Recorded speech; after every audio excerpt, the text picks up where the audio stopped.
For years, we have watched Mike Silva play the role of the benevolent patriarch. He is the quiet stoic in the background, the man who nods patiently, while his daughters Darcey and Stacey spiral into emotional chaos. He is the safety net. He is the financier. He is the reason the twins can live a lifestyle that seems completely disconnected from reality. But something has changed. The patience has run out. The silence has been broken. We are receiving reports that the bank of Dad isn't just closed for the day. It has been permanently shuttered. We are talking about a financial guillotine that has severed the twins from the family fortune. Documents, insider whispers, and a trail of real estate transaction records suggest that Mike Silva has updated his last will and testament. And the new terms are a nightmare for Darcey and Stacey. This isn't just about cutting off their credit cards. This is about $1 million decision to bypass the twins entirely. The era of the Silva twins living off Daddy is officially over. Before we open the files on what might be the biggest financial scandal in Fiancé history, I need you to do something for me. If you want to keep getting these deep dive investigations that the mainstream networks are too scared to touch, you need to hit that like button right now. It tells the algorithm that you want the truth. And if you haven't already, subscribe to the Tell All tapes. We are hacking the system to bring you the stories they don't want you to hear. Join the community. Turn on notifications and let's expose the reality behind reality TV. Let's start with the physical evidence. You cannot hide a house sale. Real estate records are public and they paint a devastating picture of what is actually happening behind the scenes in Connecticut. 4 seasons, the twin house was the primary set piece of their lives. It was their sanctuary. It was where they ran back to every time a relationship failed or a business venture hit a snag.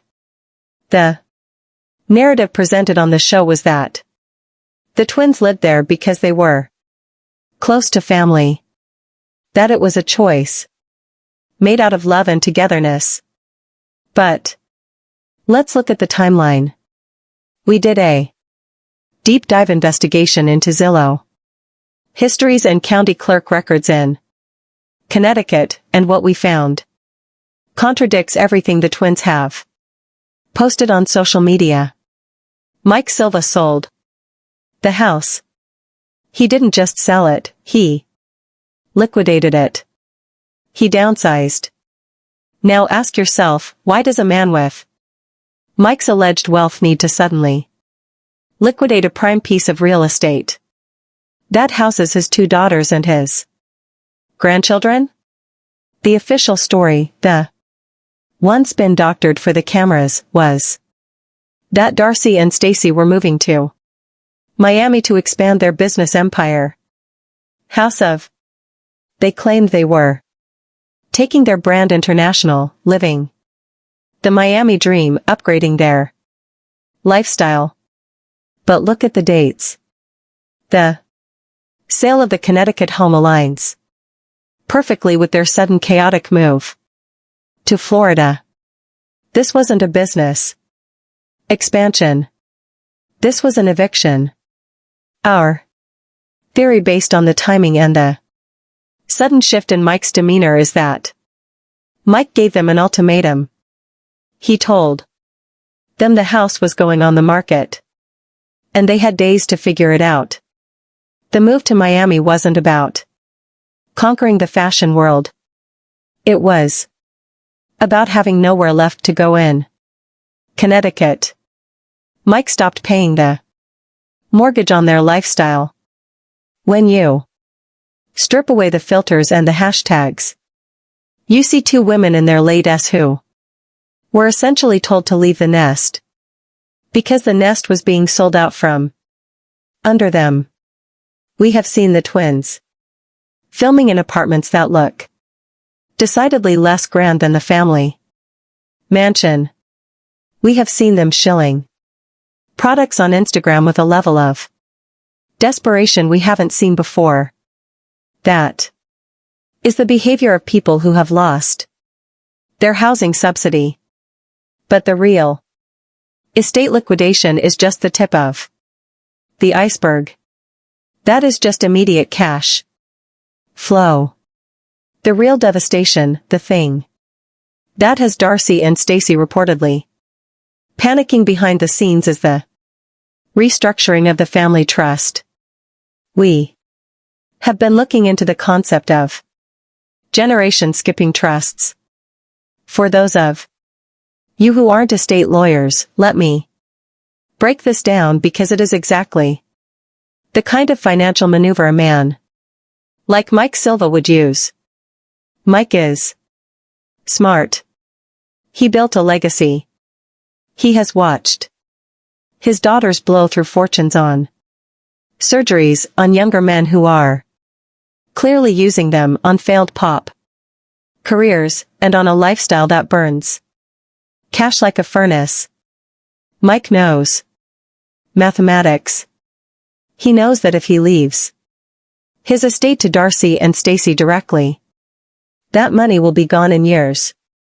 It will be funneled into the pockets of plastic surgeons in Turkey and boyfriends in Europe.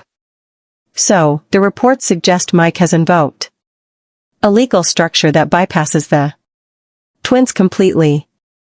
A generation skipping trust allows a grantor, that's Mike, to leave assets in a trust for his grandchildren, that's Ano and Aspen, while skipping the sheer chaos of the middle generation. This means Darcey and Stacey cannot touch the principal. They cannot borrow against it. They cannot use it as grow for a house of loan. The money is locked in a vault that only opens for the grandkids. Think about the psychological impact of this. We have seen, if I named the footage, we have analyzed body language. Watch the scenes where Mike is with Ano and Aspen. He is beaming. He is proud. He sees them winning pageants, getting into college, speaking articulately. He sees a future in them. Now contrast that with the scenes where he is listening to Darcey talk about her latest engagement or her latest heartbreak. He looks exhausted. He rolls his eyes. He sighs. That isn't just a father being annoyed. That is a business manager realizing his investment is a failure. Mike loves his daughters, but he doesn't trust them with his legacy. He is securing the bag for the smart ones. This theory explains the tension we have been seeing in the latest seasons. The twins aren't just fighting for screen time anymore. They are fighting for their inheritance, and they are losing. They know that every dollar Mike puts into that trust is a dollar they will never see. It explains why Ano and Aspen are suddenly being featured more prominently. It's not just because they are charming. It's because they are the new heirs apparent.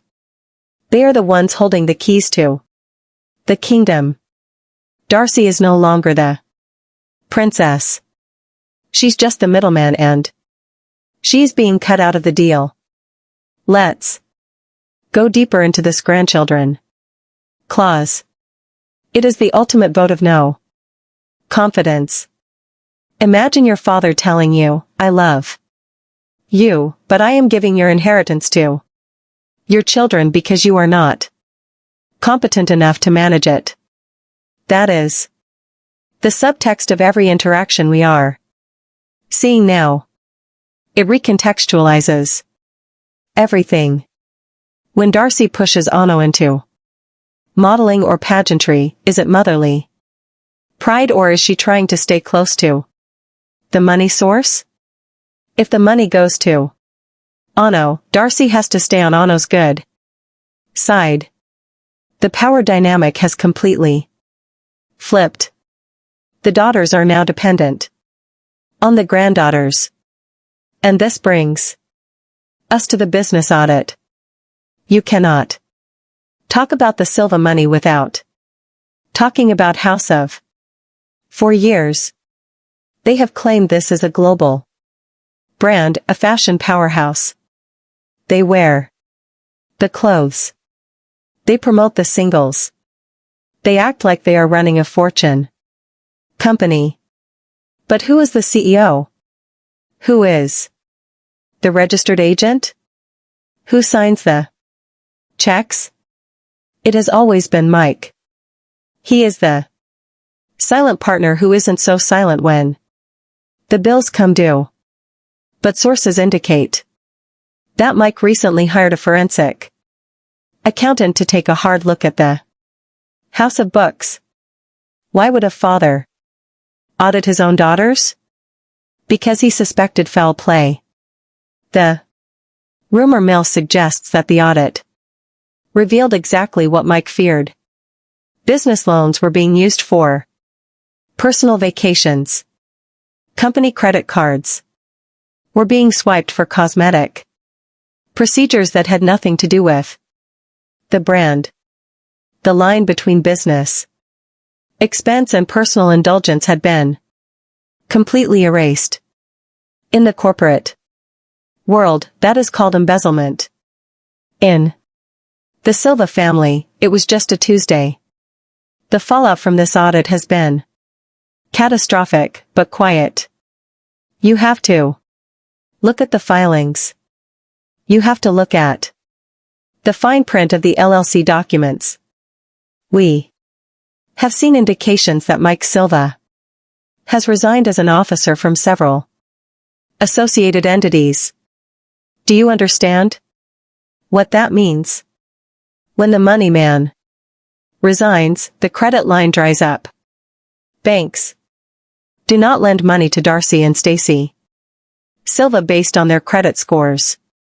They lend money to Mike Silva. If Mike's name isn't on the paper, the loan is denied. This is the ultimatum we referenced in the title. Mike didn't just shout at them. He removed his signature. He took away the pen. This forces the twins into a terrifying new reality. They actually have to make a profit. They can't just run the business at a loss and have Dad write it off as a tax deduction. They are operating without a net for the first time in their lives. And you can see the panic. Look at the product launches. They are frantic. The designs are cheaper. The marketing is more aggressive. They are slashing prices. They are doing meet and greets at venues that are far below their usual standards. This is a cash crunch. They need liquidity, and they need it now. Because the endless fountain of cash from Mike has been turned off. This brings us to the Miami myth again. If the business is struggling and Dad has cut the funding and the Connecticut house is sold, how are they affording the Miami apartments? The reality is they likely aren't, or at least not for long. We suspect the move to Miami was a last-ditch effort to find a new benefactor, a new investor, or perhaps to film enough content to convince a network to give them another spin-off. But without Mike's backing, the clock is ticking loud. The cost of living in Miami is astronomical. You cannot sustain that lifestyle on Cameo earnings alone. Speaking of Cameo, have you noticed the uptick? Have you noticed the sheer volume of personalized videos the twins are churning out at all hours of the day and night? Drunk, sober, crying, laughing, it doesn't matter. If you pay the fee, they will record the video. This isn't fan engagement. This is paying the electric bill. This is the behavior of someone who has a mortgage due and no rich father to cover it. The desperation phase is here, and it is being documented in K-resolution. We also need to talk about the legal implications if Darcey decides to fight back. We are hearing whispers, and remember, these are theories based on the current climate, that one of the sisters is considering legal action against the father. It sounds insane, right? Suing the man who gave you everything. But desperation makes people do crazy things. If Darcey feels she is entitled to that trust fund, if she feels the grandchildren clause is unfair or executed under duress, she might try to challenge the will. Imagine the courtroom drama. Imagine the discovery phase where all the financial records are made public. It would be the end of the family as we know it. But Mike is ready. That's why he did the audit. That's why he sold the house. He is liquidating assets and locking them down in trusts that are bulletproof. He is preparing for war because he knows his daughters better than anyone. He knows that when the money stops, the love turns to anger very quickly. He is protecting Inako and Aspen from the fallout. He is making sure that when he is gone, and as he said in that haunting clip, I'm not going to be here forever, the money doesn't vanish into thin air. Let's circle back to the emotional component of this disinheritance paper theory. We have to look at Mike's legacy. He's a man who built something from nothing. He values hard work. He values education. He looks at Darcey and Stacey and he sees wasted potential. He sees two women who have been chasing fame for years and have nothing tangible to show for it except a pile of fast fashion in a list of ex-boyfriends who humiliated them on national television. Mike is a pragmatist. He is cutting his losses. It is the hardest thing a parent can do, but he is doing it to save the next generation. He is sacrificing his relationship with his daughters to save his granddaughters, and the twins know it. Watch their eyes in the recent interviews when Mike is mentioned. There is fear there. There is hesitation. They used to talk about Papa Mike with this breezy confidence, knowing he would always fix it. Now they talk about him with caution. They know they are on thin ice. They know one wrong move, one more public scandal, and even the small allowance they might still be getting could be cut to zero. The void stamp on the documents isn't just a graphic we made up. It is the symbolic reality of their lives right now. Their credit is void. Their inheritance is void. Their safety net is void. They are free falling. And that is why the drama on the show feels so much more intense lately. It's not just for ratings anymore. It's survival. They have to stay relevant too. Get paid. They have to create drama too. Keep the cameras rolling, because if the show gets cancelled and mic is closed for business, they are destitute. Consider the timing of the wedding, cancellations, and the relationship drama. Is it possible that the men in their lives, Georgi, Florian, are also aware of the financial shift? These men aren't stupid. They know where the money comes from. If they realize the tap has run dry, how long will they stick around? We predict a massive exodus of the hangers-on. Once the word gets out that Darcey and Stacey have been disinherited, the entourage will vanish. And that is when the real tragedy begins. The audit of House of revealed more than just misuse of funds. It revealed a lack of profit. Without Mike's constant injections of capital, the business is likely insolvent. That means the clothes, the warehouse, the shipping, it's all smoke and mirrors. Funded by a man who has decided to stop the magic show. We are witnessing the dismantling of the Silva illusion in real time. We need to look closer at the architecture of their collapse, because the house of isn't the only structure crumbling. The entire foundation of their reality is giving way. When we dug into the corporate filings, the absence of Mike Silva's name wasn't just a clerical change.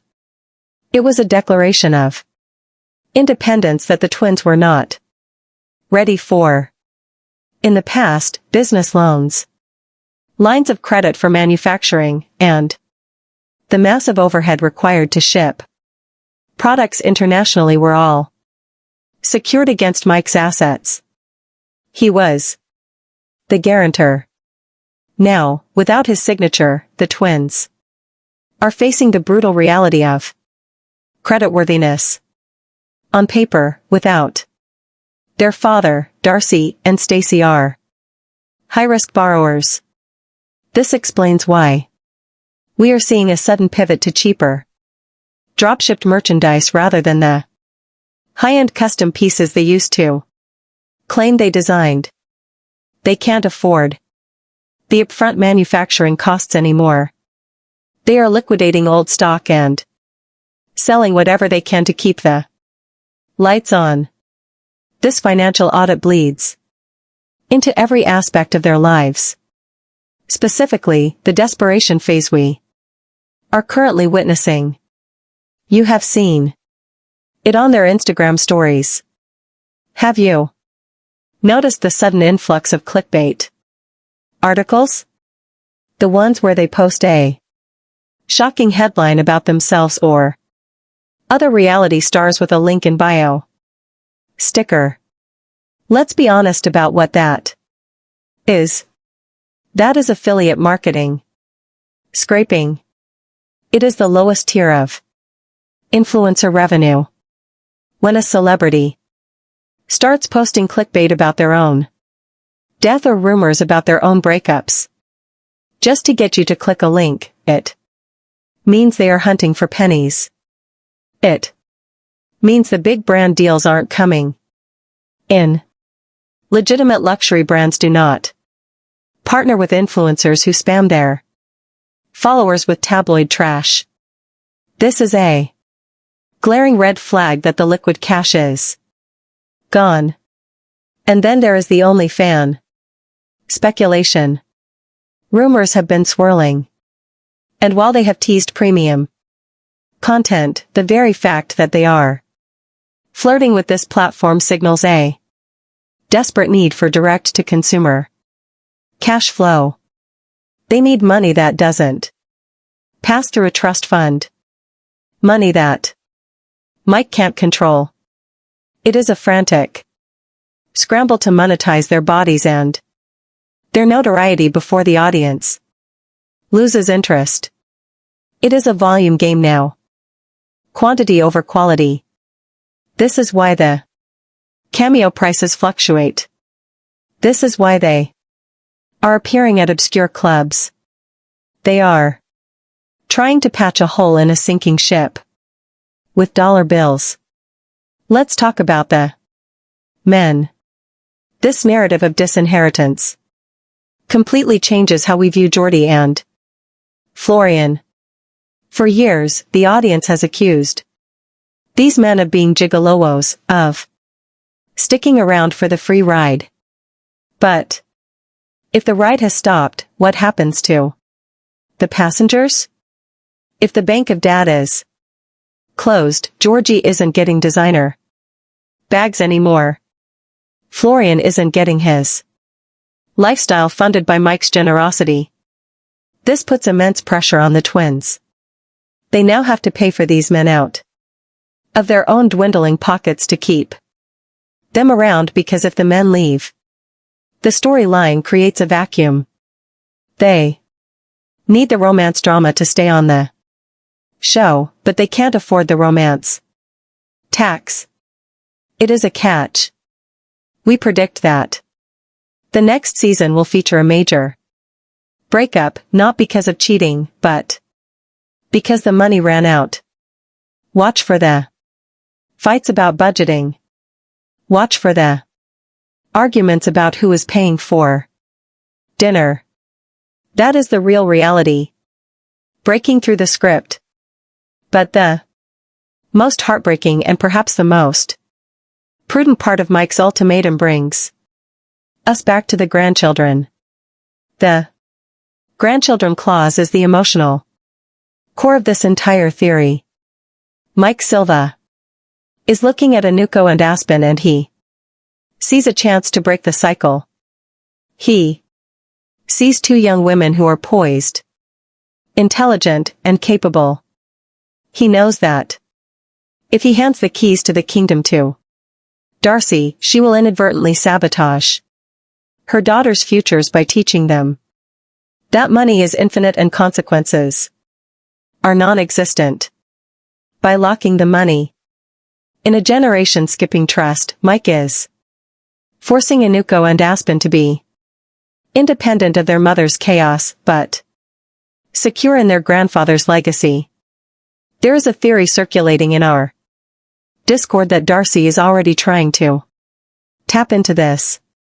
There are whispers that she has approached the girls about managing their funds or investing in their careers. This creates a dark new dynamic where the mother is financially subservient to the daughters. Imagine the tension at the dinner table when Ano knows she has a multi-million-dollar trust fund waiting for her and Darcey is asking to borrow money for a new set of veneers. It shifts the power balance in the family permanently. Mike has effectively crowned the granddaughters as the new matriarchs, skipping the twins entirely. He has rendered Darcey and Stacey irrelevant in the financial hierarchy of the Silva dynasty. This leads us to the inevitable legal conclusion.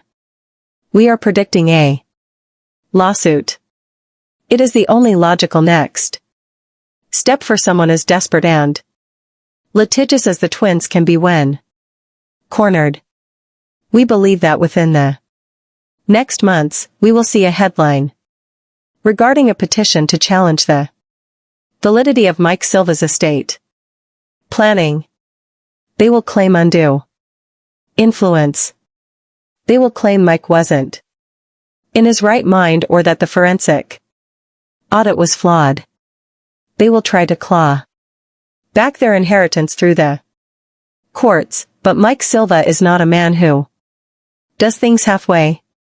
The documents stamped void in our thumbnail are metaphorical today, but they will be literal exhibits in a courtroom tomorrow. Mike has likely documented every loan, every bailout, every paid-off credit card bill as Advancements on inheritance. He has the receipts to prove that Darcey and Stacey have already spent their share. They spent it in their they ate their slice of the pie before dinner was even served.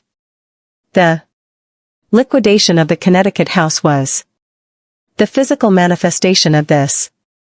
By removing their home base, Mike took away their ability to hide.